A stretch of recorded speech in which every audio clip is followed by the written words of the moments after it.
en Venezuela siempre, siempre Venezuela. Cali Flow con Tomasa. Y sonaba muy bien ese Tomasa a esta hora de la tarde.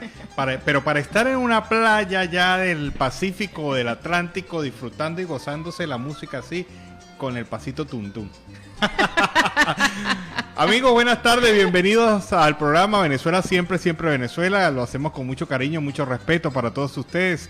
Llevamos información, comentarios, noticias, música, entrevistas, todo lo que tiene que ver con Venezuela y su migración a lo largo y ancho del mundo. Lo hacemos con mucho cariño y mucho respeto para todos ustedes. Buenas tardes, Nancy, ¿cómo estás? Alan, muy buenas tardes a toda esa amable audiencia que está ahí en su dial, el 1160 Radio San José Cúcuta, de nuestras redes sociales oficiales. Síguenos en Facebook, en Siempre Venezuela Radio, en Instagram, @Siempre Venezuela Radio, y en Twitter, @Siempre Venezuela, y en la página web www.siemprevenezuelaweb.com, www.siemprevenezuelaweb.com, en enlace con Radio Delfín 1060 AM. Saludamos en el Control Master a Alex Meneses y a Robinson Cárdenas, a Alan Peralta con Registro Nacional 0715, y quien les habla, Nancy Pacheco, con Registro Nacional 0713 del Colegio Nacional de Periodistas, Seccional Norte de Santander.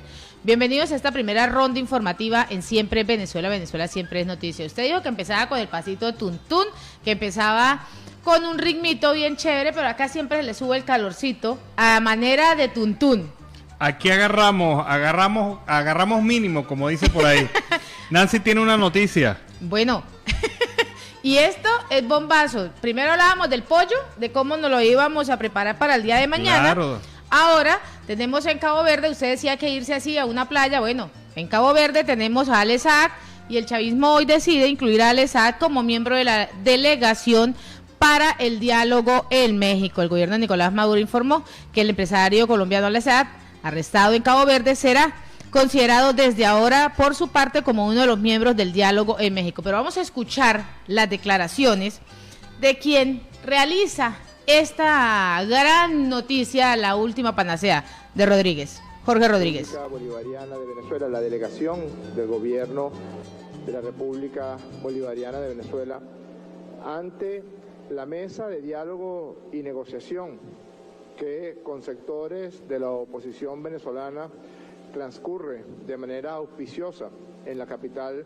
de los Estados Unidos mexicanos, quiere informar a la opinión pública la decisión de incorporar al diplomático venezolano Alex Saab como miembro pleno de esta delegación, de la delegación del gobierno bolivariano.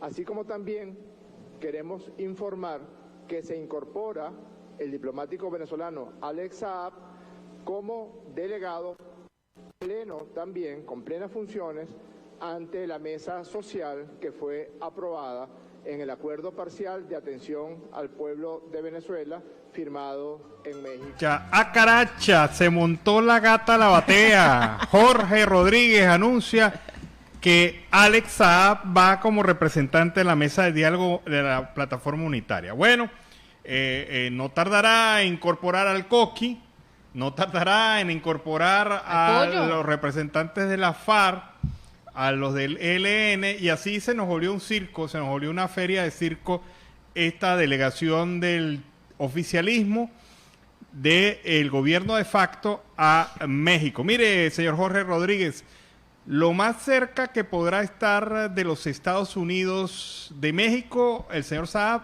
es en Miami, donde lo esperan un fiscal para hacer un caso.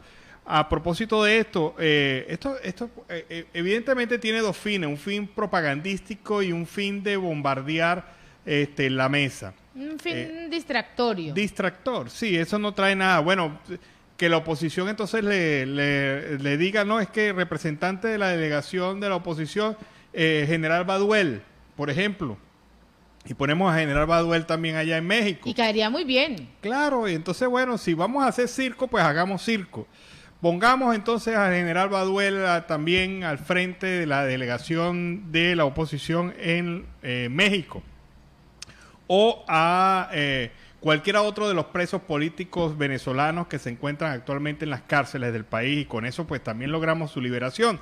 Pero el gobierno pues le ha dado un mal característico en él, el mal del protagonismo mediático, buscando protagonismo mediático. Y esto se debe, según señalan algunos, a informaciones muy serias que indican que en este momento hay un avión en ruta desde Cabo Verde hasta los Estados Unidos. Es un avión que supuestamente, presuntamente, pudiera estar trasladando a Alex Saab. Esta mañana leía yo una nota, un informe de algunos comentaristas norteamericanos que indicaban que pudiera haber esta posibilidad, que la sorpresa sería que Saab apareciera en los Estados Unidos en la tarde-noche de hoy. Pero esto pudiera ser la reacción del gobierno de facto frente a esta información. Hay un sistema, para todos aquellos que no lo conozcan, hay un sistema que permite tener las rutas de vuelo de aviones, y se ha detectado un vuelo extraño desde Cabo Verde hacia los Estados Unidos, y allí se presume que pudiera ir el señor Alex Saab. Y esta sería la respuesta del gobierno. Lo entiendo yo, que pudiera ser la respuesta del gobierno incluir a Saab, porque estando Saab en los Estados Unidos, el gobierno adelanta jugadas con esto de su nombramiento como delegado. Obviamente Alex Saab no va a estar en la mesa, obviamente la mesa se pone en disputa, obviamente la oposición tendrá que tener una reacción frente a este tema, porque es algo que no le compete, es algo que no es particular, de manejo particular por parte de la oposición que está sentada ahí en la mesa. Y es que no tiene ninguna presentación. No tiene absoluta es presentación. Es una burla.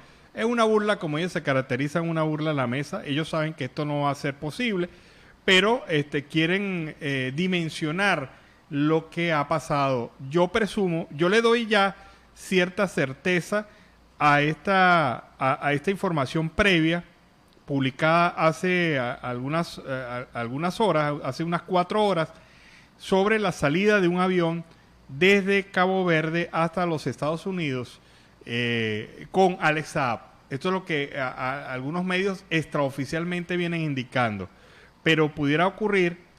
Es lo único que justificaría la información del gobierno. Bueno, justificaría en parte, esto sería como el contragolpe mediático del gobierno, pero el gobierno de facto, pero es evidente que desde esta perspectiva, ahí lo que hay es una burla. Bueno, vamos a sacar a Baduel y enviemos a Baduel como negociador también en la mesa, o cualquier otro de los presos políticos destacados que tiene Venezuela.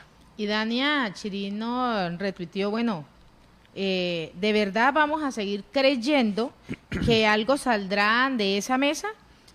¿Sube el telón y cómo se llamará la obra? Esos son los interrogantes que se tienen en este momento. Bueno, fíjate que Maybor Petit, periodista venezolana que tiene sede en Estados Unidos, ha afirmado durante la tarde de hoy que en el año, recuerda, ¿no?, que en el año 2016 la FARC nombró a Rodrigo Granda como vocero de los diálogos de paz con el gobierno de Colombia, y designó a este señor Ricardo Palmera, alias Simón Trinidad, como vocero también de la mesa de negociación, para que se incorporara a la mesa en Cuba.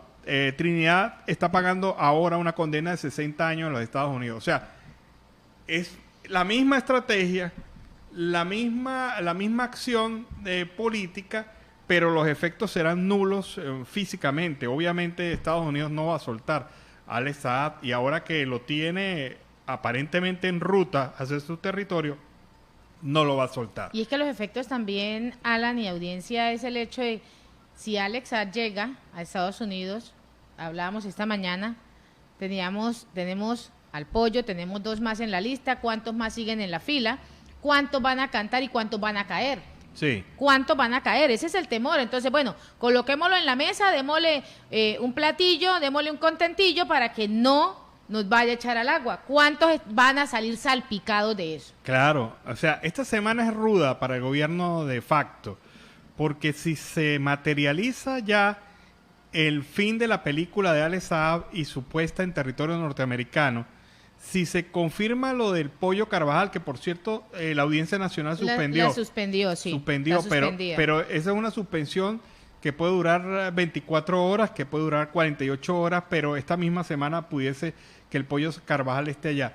Y si se materializa el traslado del tesorero de Chávez, la tesorera de Chávez y el guardaespaldas de Chávez, pues se conforma una situación bastante interesante en materia de información sobre las acciones del gobierno venezolano, a las acciones del gobierno de facto y el gobierno de Chávez en otros territorios, otros países, en el tráfico de drogas y en varias cosas tan increíbles que uno no se puede ni imaginar de lo que ha sido capaz durante estos 22 años el chavismo en Venezuela.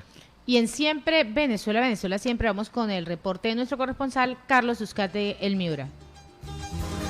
Saludos cordiales, una feliz tarde para todos desde el departamento de La Guajira. Carlos Uzcategui, El Miura, la voz del Caribe, para el programa Siempre Venezuela, Venezuela Siempre.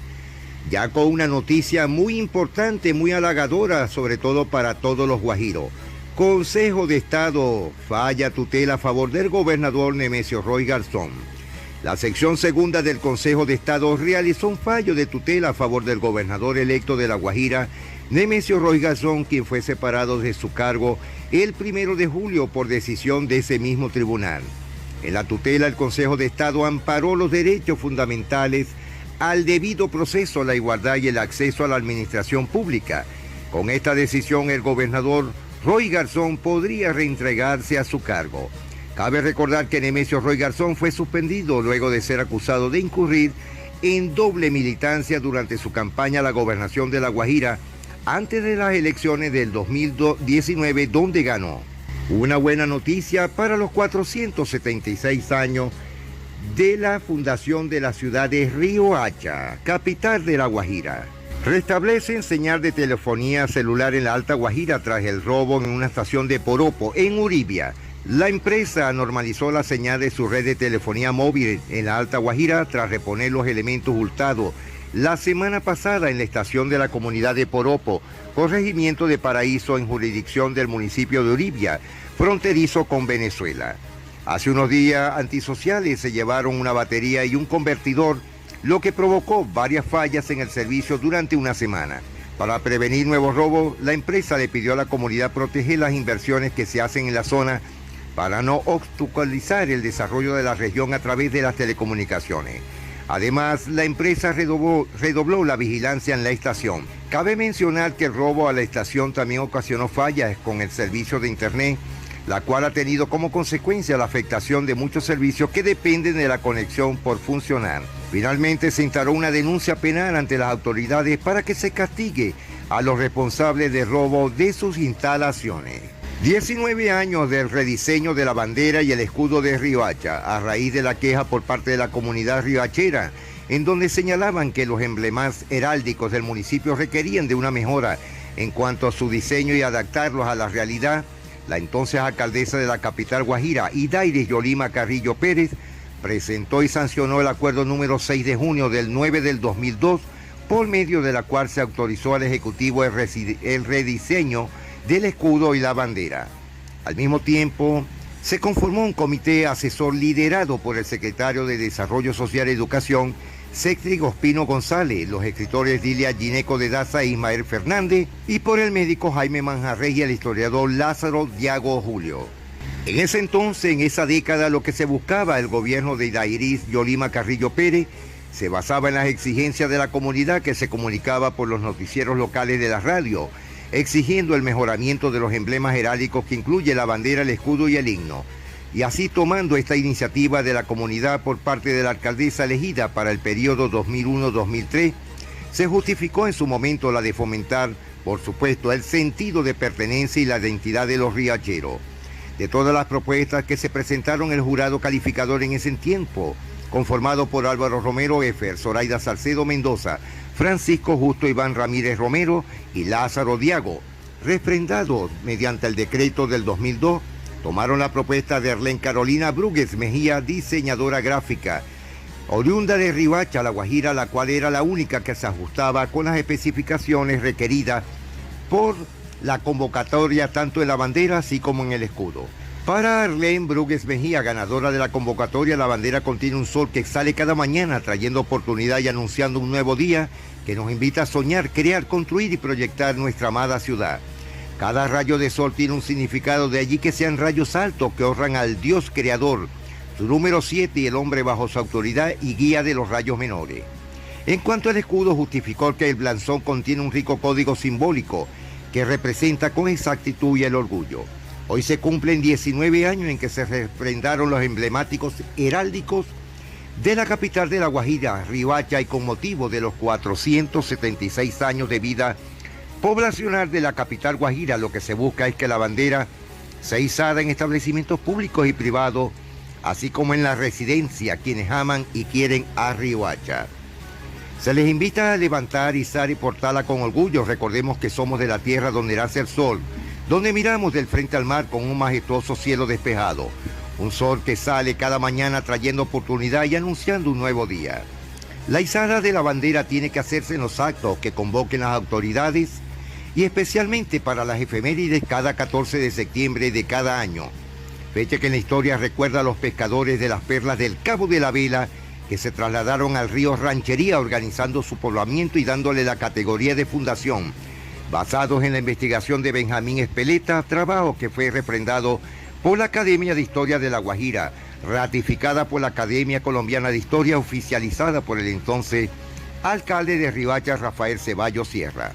Señores, Riohacha, el Fénix de América, cumple 476 años de su fundación.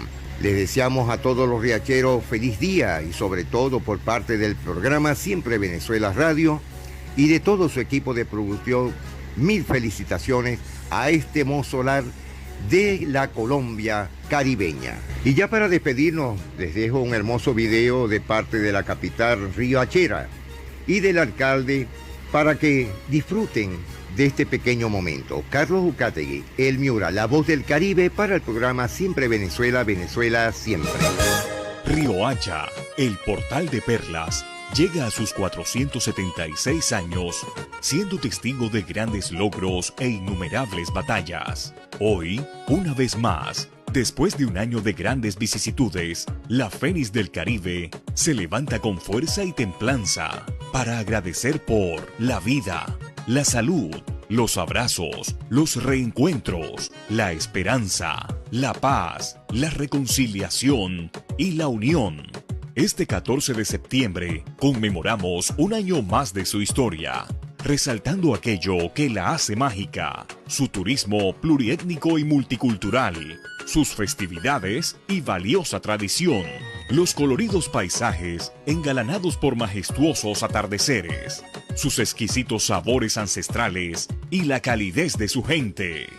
Agitemos con orgullo el brillante sol de su bandera desde todos los rincones para decirle ¡Feliz cumpleaños, Riohacha! Yo soy de acá, Riohacha.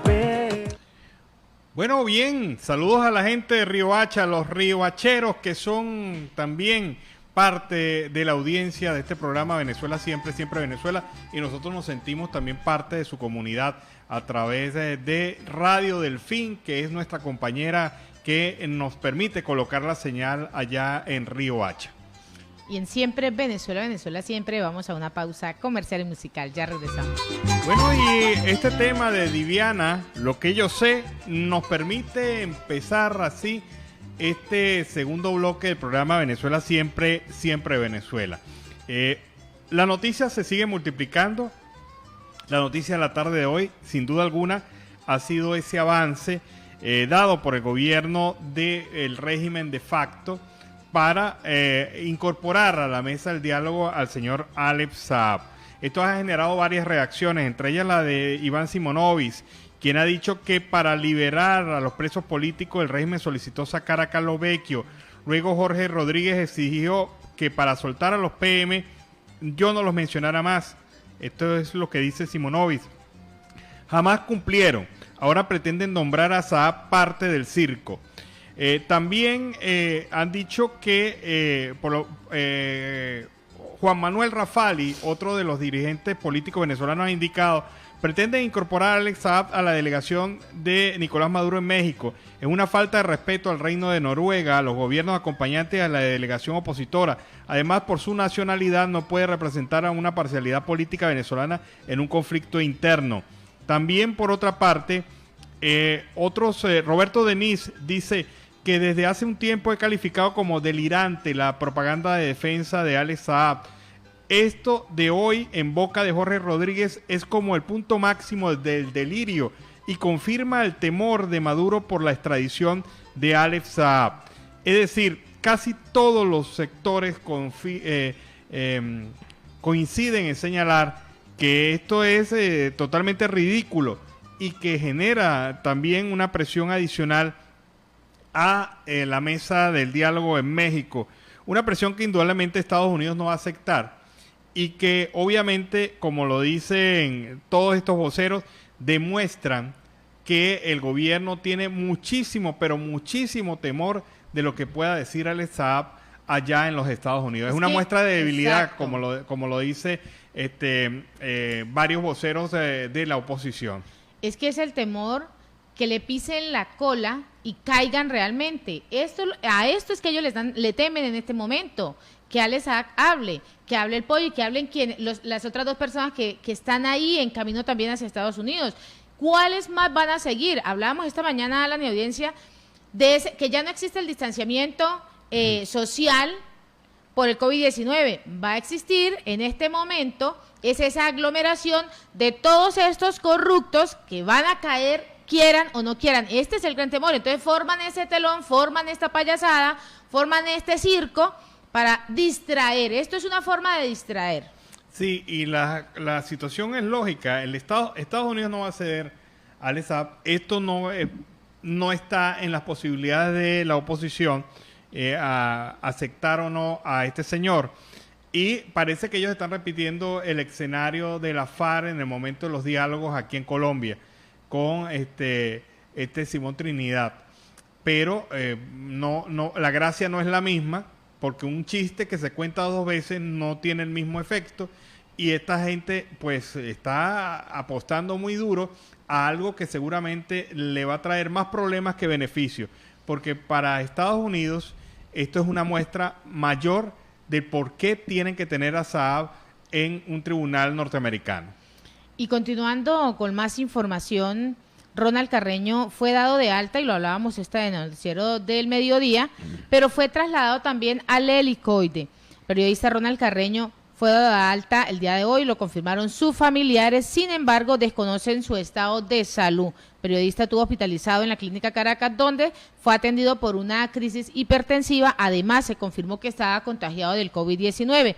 En un primer momento sus familiares denunciaron que aún sabían que Carreño estaba en un estado de salud totalmente delicado, y también pidieron que no se trasladara, y siguen las irregularidades, sigue esos presos políticos con sus estados de salud totalmente deplorables, llevándolos a la muerte. Lamentablemente es eso, llevarlos hacia la muerte. Sí, no hay mayor garantía de su salud, igual que el general al cual trasladaron a pesar de tener un tumor cerebral nuevamente a su detención. Y aumentó a 747 el número de trabajadores fallecidos por causa del COVID-19. 7 trabajadores del sector salud fallecieron con criterios para COVID-19 del 2 al 13 de septiembre, con la cifra total donde se inició la pandemia de 747. Esto lo ha venido informando el día de hoy la ONG Médicos Unidos de Venezuela. La organización viene alertando y alertó que están circulando 5 variantes del coronavirus, y además no tienen claro cuáles circulan en el oriente de Venezuela. Entre los fallecidos habían 5 médicos cirujanos identificados como Héctor Esteban García, Belkis Delgado, William Roberti, José Antonio Román y Delsa Maldonado. También una licenciada en enfermería, Ana Cristina Farrera, y un obrero identificado como Alexander Castillo. Los trabajadores del sector salud eran del Zulia, Vargas, Falcón, Bolívar, Trujillo, Yaracuy y Caracas. Así se siguen perdiendo la parte médica por causa del COVID-19 y de un gobierno que no ha querido entender y no ha entendido que se necesita un plan de vacunación, que la parte médica debe estar protegida, que deben tener los protocolos de bioseguridad y deben tener sus implementos, y ante esto acá tenemos esa cifra. Bueno, y Daniel Antequera, dirigente político de la ciudad de Barquisimeto, del estado Lara, en Venezuela, da su mensaje en el aniversario de la ciudad. Barquisimeto está cumpliendo años durante el día de hoy, y Antequera, como dirigente político de oposición, manifiesta cuál es la situación de la bella ciudad de Barquisimeto en este aniversario. Desde el corazón de la caruceña quiero mandar un mensaje por el aniversario de nuestra ciudad. Obviamente el rostro de nuestros barrios y de nuestras urbanizaciones no es el correcto.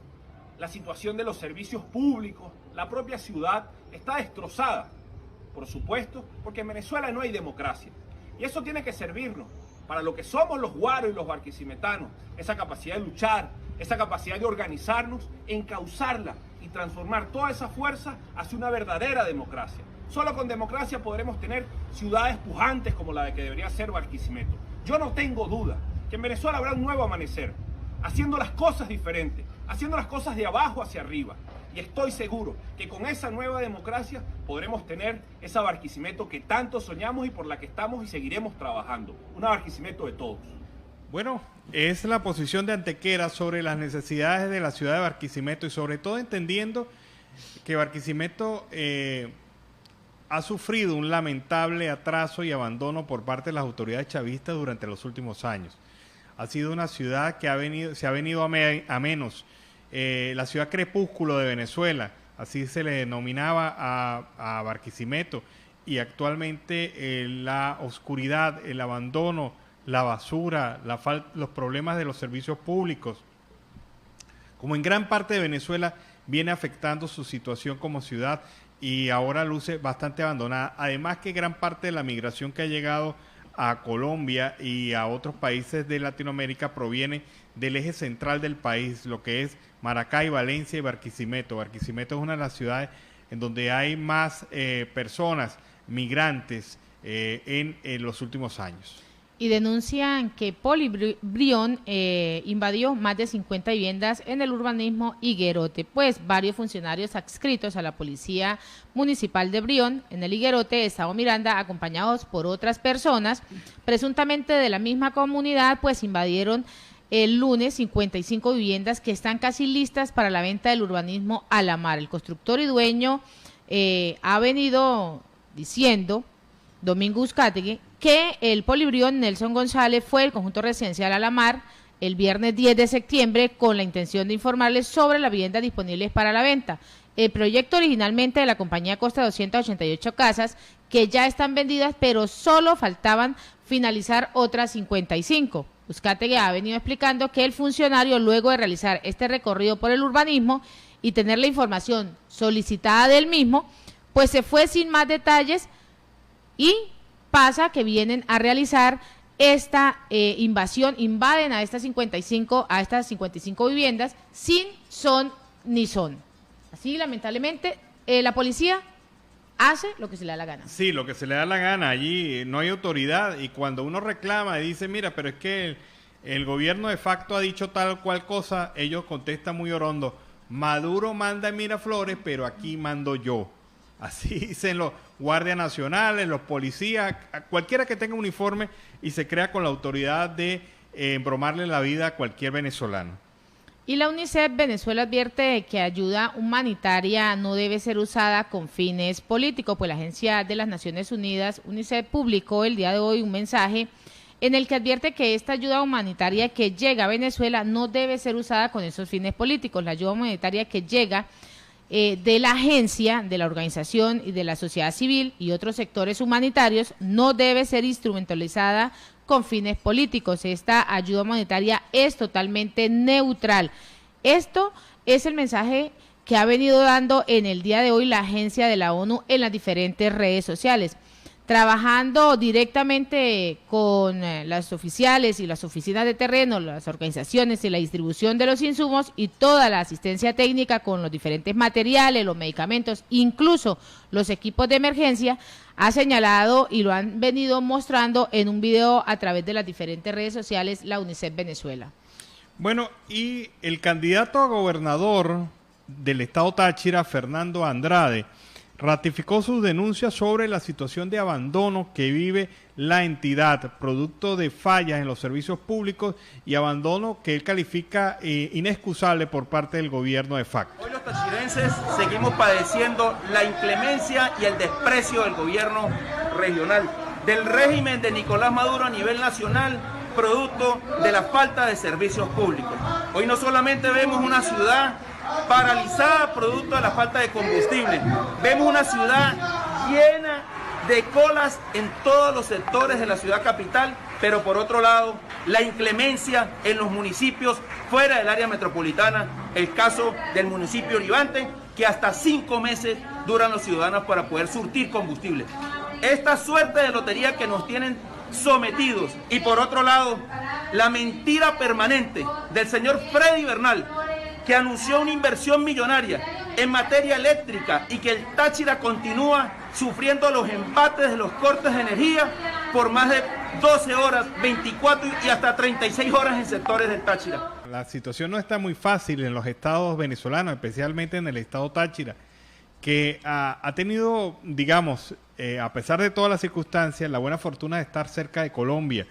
Y por eso que no se presenta tanto problema de abastecimiento de alimentos, aunque los precios están insufribles en gran parte de Venezuela y también en el estado Táchira. Y en otro orden informativo, el gremio educativo sostiene que no hay las condiciones en la infraestructura para el regreso a las clases. Pues el gremio de educadores de Venezuela destaca que el regreso a clases presenciales anunciado por el gobierno de Nicolás Maduro a partir del 1 de octubre en la semana flexible no es posible dado el alto grado de abandono en el que se encuentran las instituciones educativas en el país.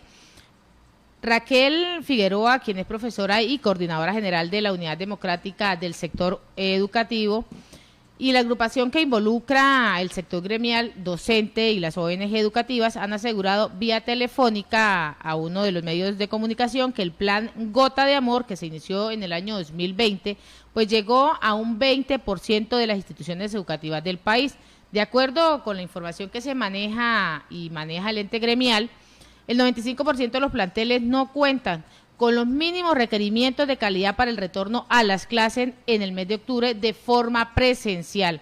Además, asegura que en esa reunión y en esas zonas educativas del país, el gobierno, el Distrito Capital, reconoció que el 70% de las escuelas están en malas condiciones. No hay garantías absolutas. En la planta física no hay garantías en vacunación para los profesores, para el personal que labora en las instituciones, no hay garantías a nivel salarial y así el presidente dice que para el 1 de octubre se inician esas clases presenciales. Acá se está dando la muestra que no se puede. No, y es evidente que así, bajo esas condiciones de problemas de infraestructura, con el sistema educativo colapsado, los maestros cobrando sueldos miserables, y los muchachos en condiciones de alimentación y de salud bastante débiles, si a este cóctel le sumamos un poco el tema de la pandemia, pues indudablemente que las condiciones no están dadas, pero el gobierno insiste en hacerlo nada más con fines propagandísticos y con la única intención, lamentablemente hay que decirlo así, con la única intención de vender las vacunas Abdala, que serían las que le van a aplicar a los muchachos a partir de los 2 años para justificar su asistencia a clase. Alan, esta mañana hablabas que lo único que hacía falta en el gobierno era un vasito con agua. Era uno de los apuntes que le dabas ahí. Pues hablando de ese vasito con agua, Nicolás Maduro designó a Rodolfo Marcos Torres como ministro de Aguas. Así lo viene anunciando y lo viene anunciando a través de las diferentes redes sociales. Designó a Rodolfo Torres, exgobernador de Aragua, como nuevo ministro de las Aguas. Y en un tuit que está por ahí rondando también, dicen que no estaba buscando y escudriñando a ver a quién encontraba para colocar en ese puestico. Sí, el tema es aquí que lo de Rodolfo Marcos Torres es una demostración de un ángel caído dentro del chavismo. Y les voy a decir por qué. Porque llegó a ser ministro de Finanzas, llegó a ser presidente de las principales instituciones bancarias de Venezuela, luego pasa a ser gobernador, ahora ministro de Agua. En realidad, un hombre que no tiene la capacidad técnica ni la pericia ni ha demostrado ser buen gerente en ninguna de las organizaciones donde ha estado. Y esto pues es como un premio consolación por haber renunciado a la gobernación. Pero el tema aquí es que este señor no sabe de agua nada. O sea, de distribución de sistemas de agua, de mantenimiento, de atención a los sistemas de agua, no sabe nada. No han nombrado un ingeniero hidráulico. 22 años ha pasado el chavismo en el poder y no ha nombrado nunca en las empresas hidrológicas y en el Ministerio de Agua a gente que sepa ingeniería hidráulica, por lo menos, o a un ingeniero de aguas, por lo menos. Nicolás dice en una de las notas, dice que ahora sí va a asegurarle el servicio de agua a todos los venezolanos. Ahora sí, le va a asegurar el servicio de agua. Bueno, en todo caso será el servicio de aguas aromáticas que seguramente le va a dar este señor a Maduro para agradecerle el carguito. Pero de verdad que lo terrible en este caso es que esta gente no sabe nada. Este es un señor que no ha demostrado capacidad en ninguno de los cargos donde ha estado involucrado. Y tal es así que, mire, venía de arriba. ¿Cuál es su único mérito? Ser militar. Ese es su único mérito, ser militar. Pero por lo demás no hay nada de la gestión de este señor que haya demostrado gerencia, capacidad, organización, resultados efectivos. Nada. Es que no hay nada. Y entonces los nombra en una de las áreas críticas y vulnerables del pueblo venezolano, el sector del agua, en donde prácticamente hay poblaciones de Venezuela que han retrocedido 50 años en materia de servicios hidráulicos, servicios de agua para ellos, agua potable. Y en Siempre Venezuela, siempre queremos agradecer en esta primera hora la participación de Radio Delfín 1060 AM. Vamos a una pausa comercial y musical. Agradecemos a Robinson Cárdenas, a nuestro corresponsal Carlos Uzcategui y a toda esa audiencia que ha estado ahí pegadita. Ya regresamos. Bueno, seguimos acá en Venezuela, siempre Venezuela. Golpe tocuyano, carota, ñema y tajá, con nada más y nada menos que el pollo Brito. Ve, y le colocó pollo. Le agregamos pollito allí, al pollo Brito, para animar esta tarde del día de hoy. Bueno, 469 años que cumple la ciudad de Barquisimeto, hay que reiterar estas felicitaciones. Lo colocamos cerquita, ahí en el Tocuyo, ahí cerquita de Barquisimeto. No lo hicimos precisamente en Barquisimeto, pero este es un buen tema para recordar a los larenses y especialmente a aquellos que están muy cerca, como los falconianos. Falconianos como nuestro entrevistado, ¿verdad, Nancy? Sí, señor. Y así iniciamos esta segunda hora en Siempre Venezuela. Venezuela siempre es noticia a través de este dial, el 1160 Radio San José de Cúcuta, de nuestras redes sociales oficiales en Facebook, Instagram, Twitter, en la página web www.siemprevenezuelaweb.com, en enlace con la voz del Río Arauca 1110 AM, la voz de la Gran Colombia 1400 AM y Aruba Estéreo 91.5 FM. Y tenemos a nuestro invitado, a John Alexander Molina Peroso, quien es licenciado en Lengua y Literatura, actor, locutor y productor para radio y televisión. John, bienvenido a Siempre Venezuela Siempre. Muy buenas tardes. Buenas tardes para todos ustedes, buenas tardes a todos quienes nos están escuchando. Yo feliz, contento y agradecido a ustedes por la invitación de permitirme estar en este espacio y llegarle a mi gente de Venezuela que está por el mundo. Yo desde Bogotá, Colombia, con muchísimo cariño y desde el corazón, acompañándoles y, como les decía, pues complacido, gratamente complacido. John, cuéntanos algo, ¿qué actividad vienes realizando últimamente en Bogotá? Estoy trabajando desde enero de este año con la Corporación Viviendo en alianza con la Unión Europea y la Cooperación Alemana para el Desarrollo en un proyecto que se llamó Somos Arte, Cultura e Integración, donde a través de la danza, del teatro, de la radio, de programas de televisión, desde el mural, desde encuentros gastronómicos, deportivos, llevamos el mensaje de integración y de sana convivencia entre población venezolana en Colombia.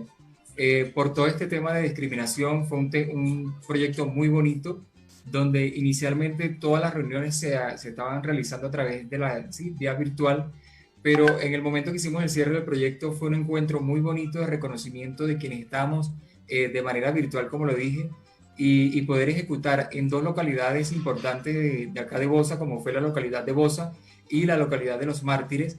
Se llevó por diferentes partes de estos territorios, todas puestas en escena de lo que acabo de mencionar, del graffiti, grafitis que fueron inmensos, plasmados en varias partes, que llevaban ese mensaje de integración y de sana convivencia a raíz de todos los ataques discriminatorios o xenofóbicos que estaban ocurriendo en contra de los venezolanos en Colombia. Y el trabajo se hizo y créeme que dio resultados positivos. Yo en mi caso fui moderador de uno de esas iniciativas, que fue el programa Voces Sin Fronteras, en el cual se visibilizaba mayormente cómo somos los venezolanos, tomando como referencia el título de este proyecto, que somos Arte, Cultura e Integración. Demostramos que somos talento, que somos resilientes, somos guerreros, guerreras, que somos emprendedores. Bueno, mostramos todo lo que somos los venezolanos en esencia, y esa calidez humana, en 2 episodios, que fue la primera temporada de este programa.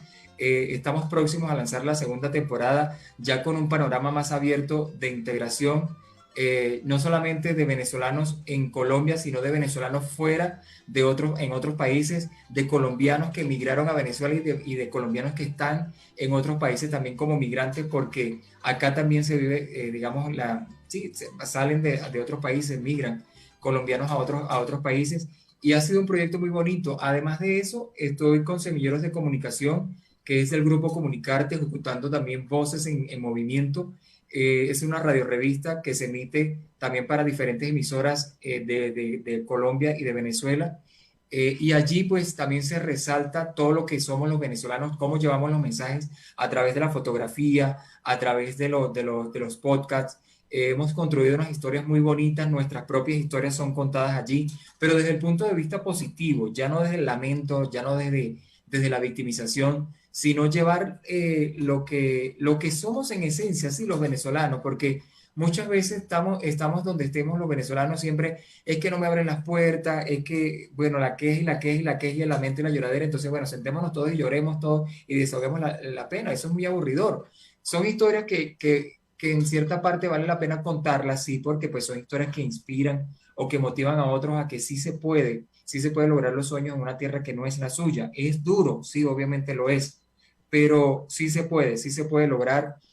Soy ejemplo de ello. Me he desarrollado con mis 2 talentos, que gracias a Dios pues los tengo, y lo he puesto en manos de gente que lo ha sabido aprovechar. Yo lo he sabido aprovechar, pero en función de llevar el bien común de los venezolanos. He participado en producciones de documentales, he participado en cortes de películas, y pues todo a través de todo este proyecto que hemos venido haciendo, de Somos Arte, Cultura e Integración. Ha sido más fácil, y es la experiencia particular, ha sido más fácil integrar a través del arte, de la cultura y de la expresión urbana a comunidades colombo-venezolanas que a través de otro mecanismo. Sin embargo, vemos que las iniciativas de este tipo pues no cuentan a veces con el mismo apoyo por parte de instituciones. ¿Cómo han hecho ustedes para lograr llamar la atención sobre las actividades que realizan?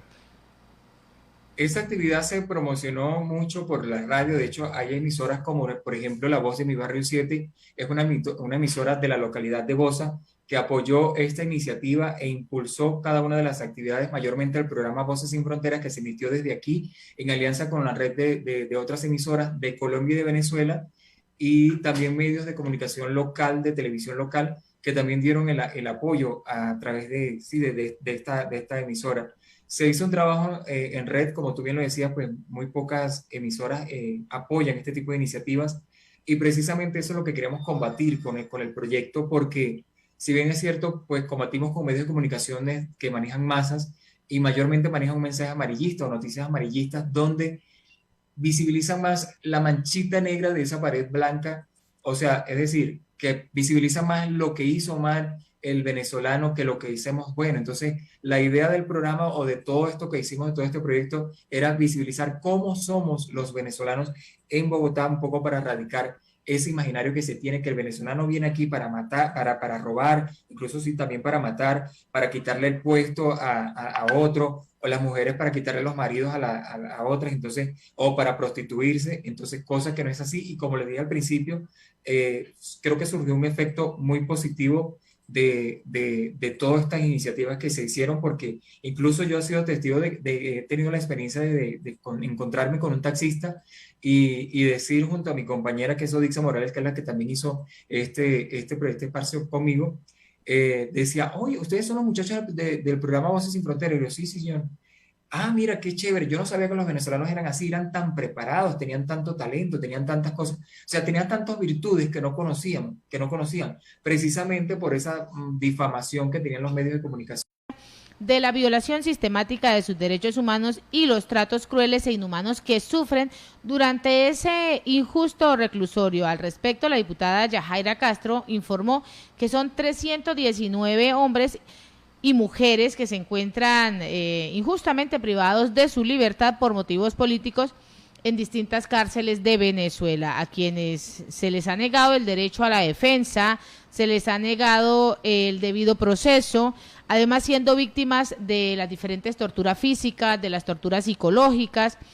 En este sentido, mencionó la muerte de Fernando Albán, quien fue torturado hasta morir en Sebin y luego quisieron simular un suicidio. Esto es lo que se viene presentando y es lo que viene dando a entender hoy la Asamblea Nacional Legítima, esa liberación de los presos políticos secuestrados. Bueno, y para el periodista Gustavo Azócar Alcalá, el nombramiento de Alex Saab como miembro de la delegación de la dictadura en la mesa de diálogo en México es un acto desesperado del régimen de Maduro.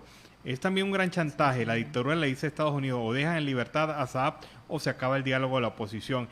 Pero yo repito lo que dijimos en el programa del mediodía. ¿Quién pierde más?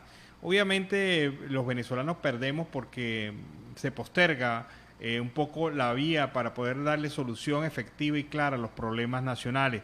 Pero pierde también el gobierno de facto, pierde una oportunidad valiosa de poder establecer unas ciertas bases que le permitan salir decentemente del poder. La otra va a ser el desalojo, y el desalojo siempre es traumático, y el desalojo va a traer como consecuencia un afianzamiento de las acciones legales, jurídicas, penales y persecutorias de estas personas. Así que la cúpula se está jugando lo máximo con el tema de Saab. Y tenemos en línea ya otra vez a nuestro entrevistado. Cuéntanos, hermanos, que se cayó la llamada. Sí, me di cuenta que quedé como por acá al aire. Te escuchamos. ¿En qué estábamos? Perdí el hilo, la verdad. Ahora sí, te escuchamos. ¿Cómo estás? Cuéntanos, estabas informándonos sobre el tema de esta integración a través del tema cultural. Sí, bueno, sí, como lo mencionaba anteriormente, se daban mensajes de integración y de sana convivencia a través de diferentes facetas del arte, ¿no? La cultura, desde la música, el rap, desde encuentros gastronómicos, deportivos, y comentaba acerca de los medios de comunicación que no recibíamos, digamos, tanto apoyo como el que quisimos tener, o bueno, realmente lo propusimos y solamente pocas emisoras se pusieron a disposición, como el caso de la emisora La Voz en mi barrio 7, de la localidad de Bosa, que fue una emisora que impulsó mayormente este tipo de iniciativas, una emisora que tiene mucho reconocimiento en la localidad y para la cual se unieron algunas que otras emisoras de acá de Colombia y de Venezuela también, y que impulsaron también lo que es el programa Voces Sin Fronteras. Comentaba que también estábamos haciendo Voces en Movimiento, que es un programa una radiorevista que realiza el Grupo Comunicarte de Semilleros de Comunicación. Se hace con migrantes y para migrantes también. Obviamente es un mensaje también que se lleva para erradicar o transformar un poco, o erradicar, sí, ese imaginario que se tiene de los venezolanos y las venezolanas en Colombia, porque como te decía anteriormente, viví la experiencia de un taxista que nos había escuchado en el programa, y decía, tú eres un muchacho del programa de Voces Sin Fronteras, y nosotros, sí, claro. Nosotros pues nos sorprendimos porque el señor nos decía, ustedes son los que, no sabía que los venezolanos eran profesionales, eran talentosos, y eso fue lo que quisimos ver, y bueno, por lo menos en una persona, digamos, logramos el objetivo, ¿no? Que es lo que queríamos como de base general de todo el proyecto que se hizo. Porque dice que las grandes batallas empiezan con uno, y ya por lo menos tienen uno, y ya seguirán sumando en el tema de la integración, en el tema de la lucha inteligente contra el fenómeno de la xenofobia, pero también para finalizar, ¿cuál es el proyecto principal que se tiene para este año por parte de la organización en la cual estás? La primera fase de ese proyecto ya terminó. ¿Qué suena? La primera fase de ese proyecto ya terminó, pero viene la segunda fase, la segunda temporada del programa Voces Sin Fronteras. De igual manera continúa sonando en las emisoras de Colombia y Venezuela, son alrededor de 18, casi 20 emisoras que están sonando las radiorevistas que tienen diferentes secciones y que también ha contribuido a transformar, como le decía anteriormente, ese imaginario del venezolano. Hace poco estuvimos haciendo entrevistas de calle y evidenciamos que ya la gente no se expresa del venezolano como el ladrón, la prostituta, la que viene a quitarles el puesto, la que vienen a invadir, la que vienen a cualquier cantidad de términos despectivos. Ya hay más receptividad por parte de la población colombiana en decir que hay que apoyarlos porque son gente que viene a luchar por ellos mismos, por su familia, hay que brindarles la mano, que no todos son iguales. Entonces ya el término generalizado ya se está como que disminuyendo un poco. Sin embargo, seguimos batallando con las opiniones que hacen las alcaldesas. Por ejemplo, la alcaldesa de acá de Bosa, Claudia López, ha hecho unos comentarios que eso ha hecho que los índices de xenofobia o de discriminación se disparen aún más, porque ella decía, ya antes decía los venezolanos, ahora dice los extranjeros, pero entonces ahora está involucrando no solamente a venezolanos, porque en Colombia pues es un territorio muy diverso y como toda capital hay muchos migrantes incluso desde aquí mismo de Colombia, gente que viene de la costa. Entonces hay una separación y una división. Entonces ahora ya decía los extranjeros, entonces se le levantó la colonia italiana, que fueron los que principalmente levantaron la voz. Oye, o sea, yo soy extranjero acá en tu ciudad, pero yo no estoy cometiendo el mal. Entonces tú primero, o sea, tienes que decir con nombre y apellido a quién te estás refiriendo. Entonces, batallar contra eso. Entonces, medios de comunicación que difunden ese tipo de noticias porque eso es lo que les genera el rating, es lo que les genera a ellos dividendo. Entonces, es un trabajo arduo que hay que hacer y que se tiene que continuar haciendo. Y los venezolanos que no están inmersos en los proyectos siempre los hemos invitado, y es por acá pues el momento propicio creo que para invitarles a ustedes que si ven algo positivo que estamos haciendo, yo los invito a que visiten Historias Sin Fronteras en Facebook, el grupo Semilleros de Comunicación, para que vean y compartan esas historias tan bonitas y así podamos contribuir a erradicar ese pensamiento y podamos lograr juntos el objetivo, porque es para el beneficio de nosotros mismos también poder hacernos portavoz de lo que estamos haciendo. Bueno, muchas gracias, John Alexander Molina, oriundo del estado Falcón, específicamente de Coro, licenciado en Lengua y Literatura, quien ha venido desarrollando esta importante actividad en Bogotá, en la ciudad de Bogotá. De verdad que muchas gracias por haber participado en el programa y permanente invitado cuando quieras contarnos algunas cosas buenas que vienen desarrollando ustedes a través de los talleres. Muchísimas gracias a ustedes por abrirme este espacio para, demostrar aquí qué es lo que estamos haciendo. No estamos matando, no estamos destruyendo, estamos construyendo país, estamos haciendo cosas positivas para el beneficio de todas y todos. Así que muchísimas gracias por ustedes y felicitarlos anticipados en vísperas de su primer aniversario, y que sigan muchísimo más cumpliendo y por llevando el mensaje de los migrantes, abriéndole esta ventana para que los migrantes que estamos en otros territorios, no solamente acá en Colombia, podamos expresar lo que estamos haciendo y lo bueno que hemos venido desarrollando. Y gracias por estos espacios que ustedes abren para ello. Siempre Venezuela, siempre. Vamos a una pausa comercial y musical, ya regresamos.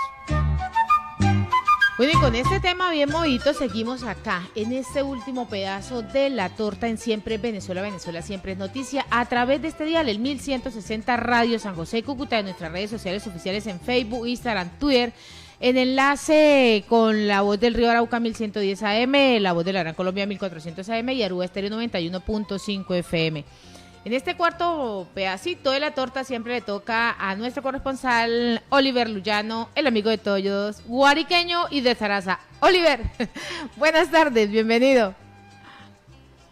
Nancy, efectivamente nos toca el último pedacito de la torta y en esta oportunidad te la vamos a compartir con Aixa López desde Venezuela.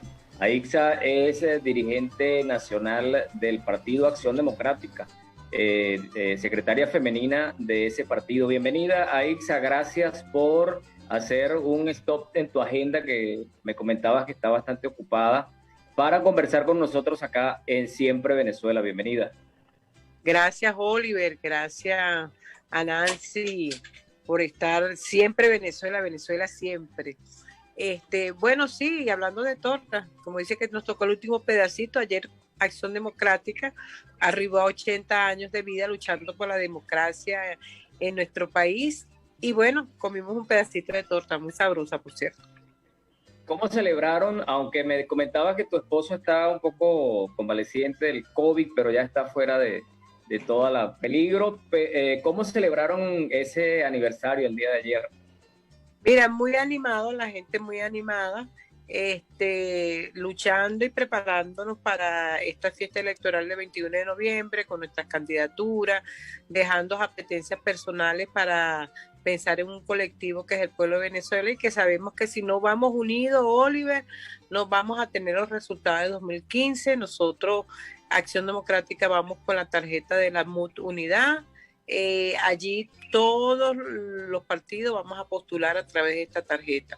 Todavía se están haciendo arreglitos, acuerdos, conversaciones, porque el Estado Miranda del todo no se han concretado unos acuerdos, así como Miranda, otros municipios y estados, pero de aquí al 21 yo creo que estaremos bien y estaremos lista esa tarjeta. Entendemos que ustedes se están preparando para un proceso electoral y mientras está dando un proceso de conversaciones en México.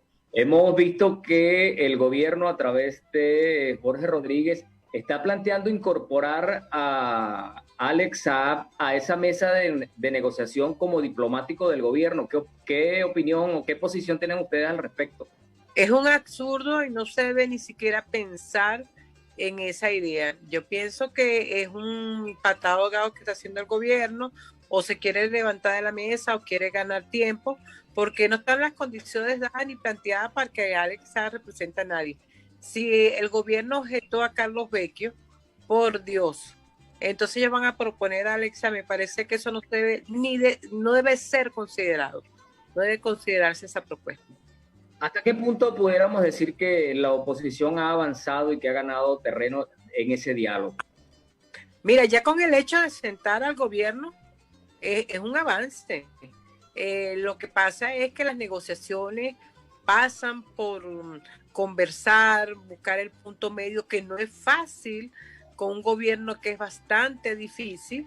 Entonces, bueno, aquí lo que nosotros creemos que tenemos que apuntalar simple y llanamente es buscar lo mejor y sentarnos, que debemos pensar es en el país. Ahora, ya entreguista, que estamos vendidos, nada de eso, lejos de la realidad. El hecho de que el gobierno, de que en voz de Maduro dijera en estos días que habían logrado ellos sentar a la oposición, incluso felicitaba a Henry Ramos diciéndole: lo logramos, Henry, nuevamente lo logramos. ¿Qué pudiéramos evaluar de allí? ¿Qué podemos considerar? No, más bien es lo contrario. Nosotros logramos sentar al gobierno porque ellos están ahorcados con estas sanciones económicas que tienen, y entonces ellos por cualquier vía quieren quitárselas y tuvieron que sentarse. Mira, el conversar, el diálogo, las conversaciones no son malas. Las conversaciones llevan siempre a acuerdos, pero es necesario quitarnos las apetencias personales y que el gobierno quiere todo, pues, suma cero, o sea, todo. Entonces, no, él tiene que entender que no está en posición de exigir. Él sabe muy bien que la situación en el país es difícil. Estamos viviendo una situación nunca antes vista, Oliver, y por decirte lo poco, las vacunas.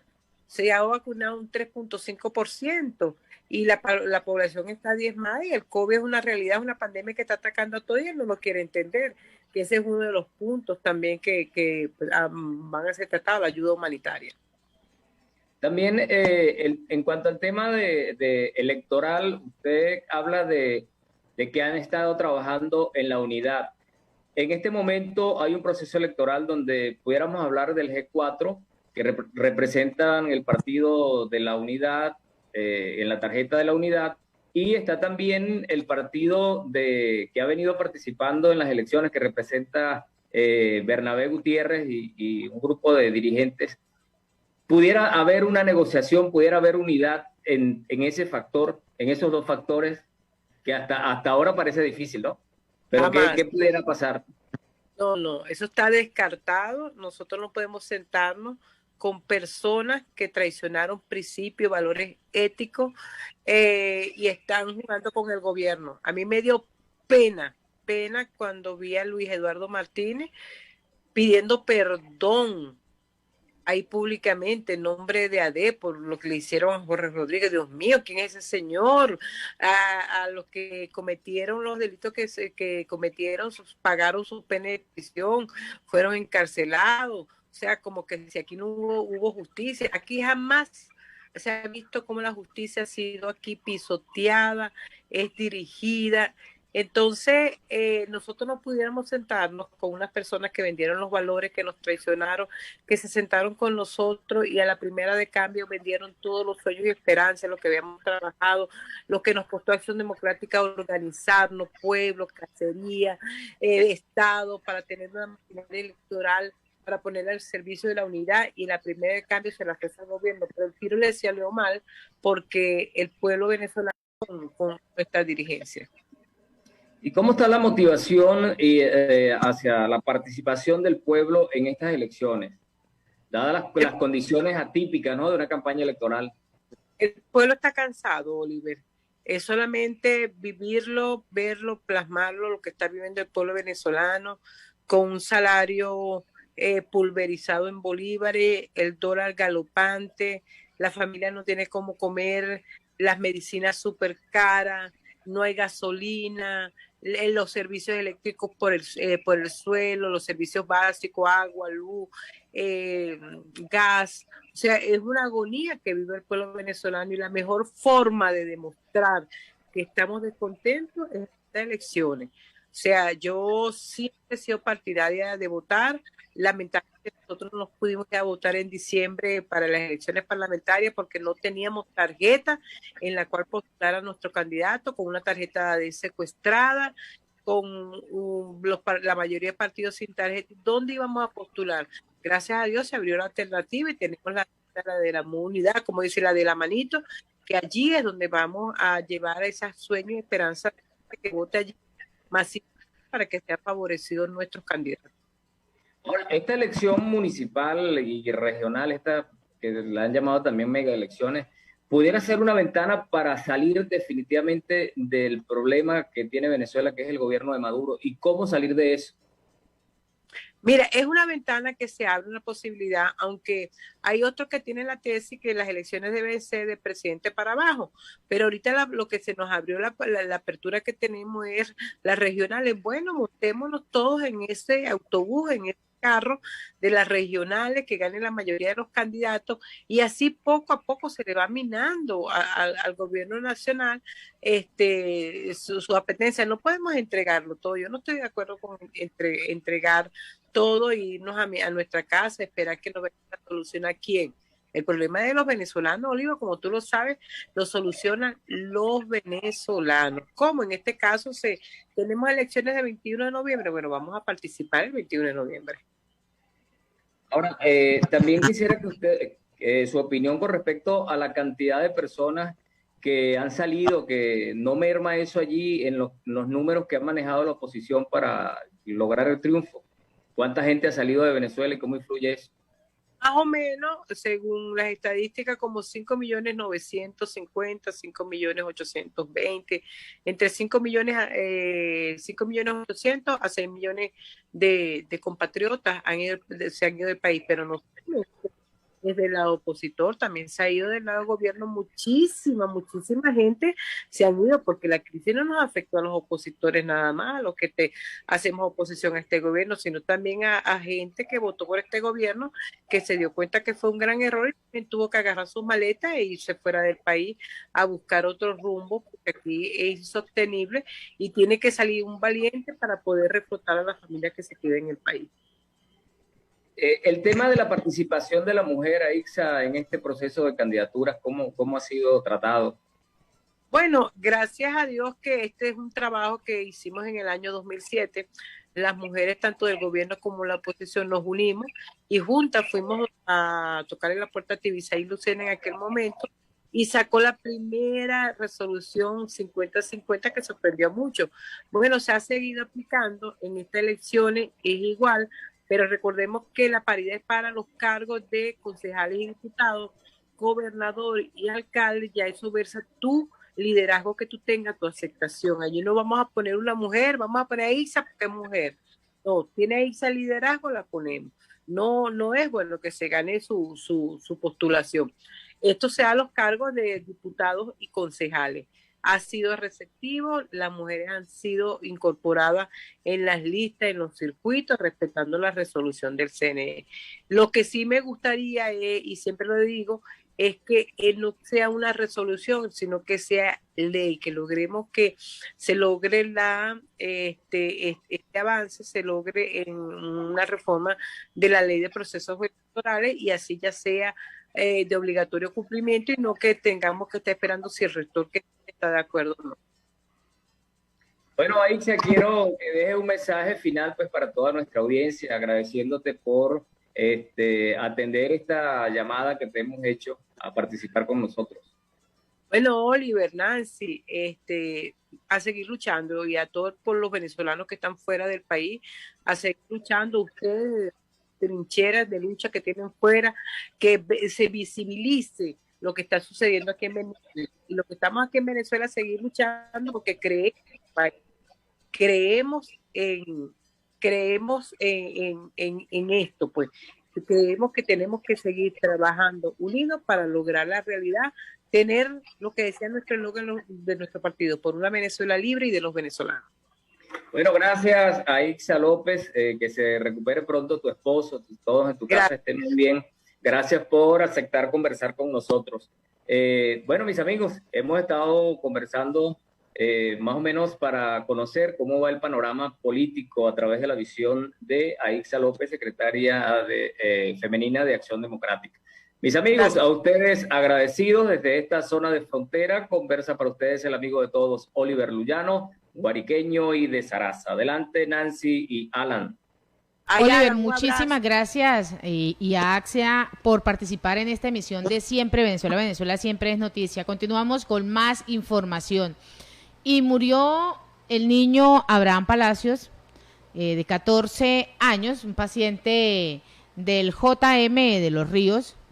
Y así se va sumando la cifra de fallecidos en este hospital. Los niños siguen muriendo. Abraham Palacios, de 13 años, un niño 13 años de edad, paciente del servicio de nefrología del hospital Dr. José Manuel de los Ríos.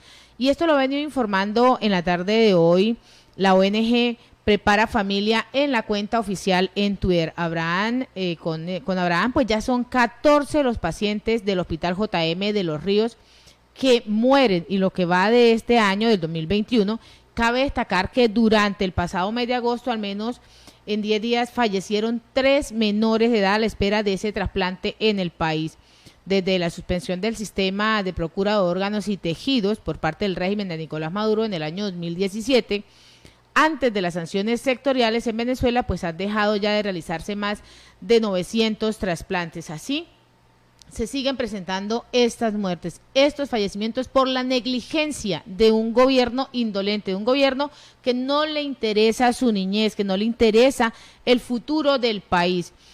Y también es lamentable reseñar en la tarde de hoy, fallece la primera medallista de oro en judo para Venezuela en los Juegos Panamericanos. Pues en horas del día de hoy, en horas de la mañana, en el estado Carabobo, la profesora Nailén Allinson Henry Josette, primera judo de ganar la medalla de oro para Venezuela en los Juegos Panamericanos, pues pierde la vida. La información la dieron a conocer los docentes deportivos y aficionados de la disciplina a través de las diferentes redes sociales. También fue confirmado por la Federación Venezolana de Judo, desde donde lamentaron la partida física de la judoka, a quien calificaron como una gloria del judo venezolano.